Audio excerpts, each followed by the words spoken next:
میرے آقا علیہ السلام کے دیوانوں، مغربی تہذیب کے نام پر اگر ہمیں جو ہے غلط چیز بھی دی جاتی ہے تو ہم اس کو لے لیتے ہیں اور اچھی چیز چھوڑ دیتے ہیں۔ دیکھیے آپ کو بتاتا ہوں، ہمارے یہاں کے پہلے جوان بہت طاقتور اور مضبوط ہوا کرتے تھے۔ آج کے جوان پھسپھسے ہوتے ہیں۔ پہلے کے جوان 100 کلو کی گونی بھی کمر پہ اٹھا کر کے لا کر کے رکھ دیتے تھے۔ اب تو ایسا ہے خود کا 5 کلو کا بچہ لاتے تو ہپ ہپ کرتے ہیں۔ اس کی وجہ کیا ہے؟ ہنسنے کی بات نہیں، صرف مغربی تہذیب کا نقصان بتا رہا ہوں۔ میرے آقا علیہ السلام کے دیوانوں، پہلے آپ کی غذا کیا تھی پتہ ہے؟ پہلے آپ کی غذا آپ گڑ کھاتے تھے۔ پہلے آپ کی غذا کیا تھی؟ آپ جو ہے وہ روٹی کھاتے تھے۔ آپ کی غذا پہلے کیا تھی؟ آپ کھجوریں کھاتے تھے، آپ زیتون کھاتے تھے۔ لیکن اب آپ کی غذا کیا ہے؟ مغرب نے آپ کے ہاتھ میں پیزا پکڑا دیا تو اب آپ پیزے کے چکر میں پیزے کے چکر میں پڑ گئے۔ اب آپ یہ کہتے اپنے کو یہ نہیں چلتا، اپنے کو تو یہ چلتا ہے۔ آپ کو نہیں پتا اس کا نقصان کیا ہے۔ مغرب آپ کو ہر اس طرف لے جاتی ہے۔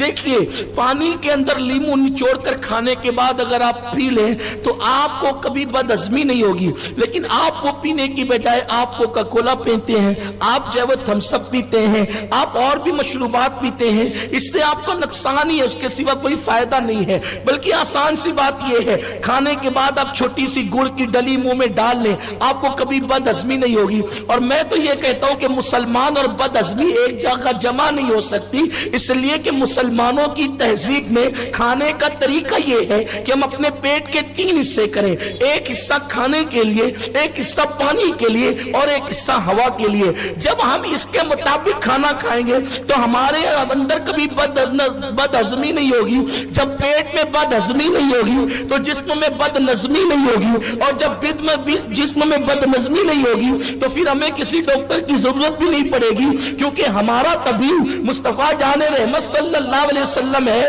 آپ نے کبھی سنا ہوگا کہ ایک شخص مدینہ منورہ پہنچا اور اپنی ساری ڈگریوں کے ساتھ پہنچا تاکہ میں مدینہ منورہ کی بڑی بستی کو کور کروں اور یہاں پر میں لوگوں کا علاج کروں۔ تو پھر کیا ہوا؟ وہ بہت دن تک کے وہاں رہا، اور رہنے کے بعد اس کے پاس کوئی آیا ہی نہیں، کوئی مریض اس کے پاس پھڑکا ہی نہیں۔ تو وہ لوگوں سے پوچھنے لگا، بھائیو آخر میرا دوا کھانا، میرا مطب یہاں نہیں چلتا۔ تو اس نے کیا، لوگوں نے کہا یہاں تیرا مطب چل بھی نہیں سکتا، اس لیے کہ جہاں نبی کے غلام ہے وہاں پر بیماری نہیں ہے، وہاں بیماری نہیں ہے۔ تو کہا کہ کیوں آپ لوگ بیمار کیوں نہیں پڑتے؟ تو ان لوگوں نے فرمایا ہم اپنے محبوب کی سنت کے مطابق کھاتے ہیں، جب بھوک لگتی ہے تو دسترخوان پہ بیٹھتے ہیں، اور ابھی بھوک باقی ہوتی ہے تو دسترخوان سے اٹھ جاتے ہیں، یعنی بھوکے بیٹھ کر بھوکے اٹھ جاتے ہیں، اس لیے ہم بیمار نہیں پڑتے۔ اور آپ کو بتاؤں، اب اگر کوئی نیا ڈاکٹر BA کر کے آتا ہے یا اور بھی ڈگری لے کر آتا ہے تو وہ بستی ڈھونڈتا ہے مسلمان کی۔ کون سی بستی ڈھونڈتا ہے؟ مسلمان کی، کیونکہ اس کو پتا ہے کہ یہاں بیمار واللہ کہہ رہا ہوں۔ مجھ سے بھی کوئی مشورہ لیتا ہے نا کہ دوا کھانا کہاں چلے گا، تو میں نے کہا کہ جھوپڑ پٹی میں ہی جاتا ہوں، وہاں چلے گا۔ کیوں؟ نہیں، مذاق نہیں کر رہا ہوں، ہنسنے کی بات نہیں ہے۔ حیرت ہے، تمہارے دین کی اہمیت تم نے نہیں سمجھی، دوسروں نے سمجھی۔ تمہارے بچے ننگے پھرتے ہیں نا، جہاں جگہ ملی وہاں پیشاب کرتے ہیں، وہاں پہ پاخانہ کرتے ہیں، کہیں بھی تھوکتے ہیں۔ یہ اسلام نہیں ہے، ننگا پھرنا اسلام نہیں ہے۔ جن کے خدا ننگے پھرتے تھے ان کے بچے بھی ننگے نہیں پھرتے، انہوں نے تمہارے دین سے تہذیب سیکھ لی۔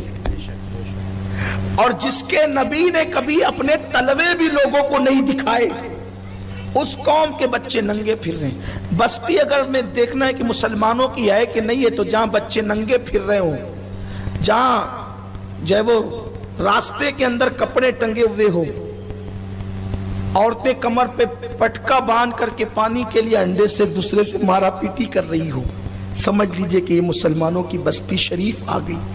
اللہ ماشاء، یہ حالات ہے۔ گھر کے آنگن میں کچرا پڑا ہو، گندی بدبو آ رہی ہو، نالیوں کا پانی بہ رہا ہو، یہ ساری چیز، یہ آپ کی بستی کی نشانی ہے۔ مملکت مدینہ اول اسلامی حکومت جس کی بنیاد مصطفیٰ جان رحمت صلی اللہ علیہ وآلہ وسلم نے رکھی تھی، وہاں صفائی کا ایسا نظم آج سے 1450 سال پہلے قائم فرمایا تھا، اس کے اثرات آج بھی دیکھنے کو ملتے ہیں۔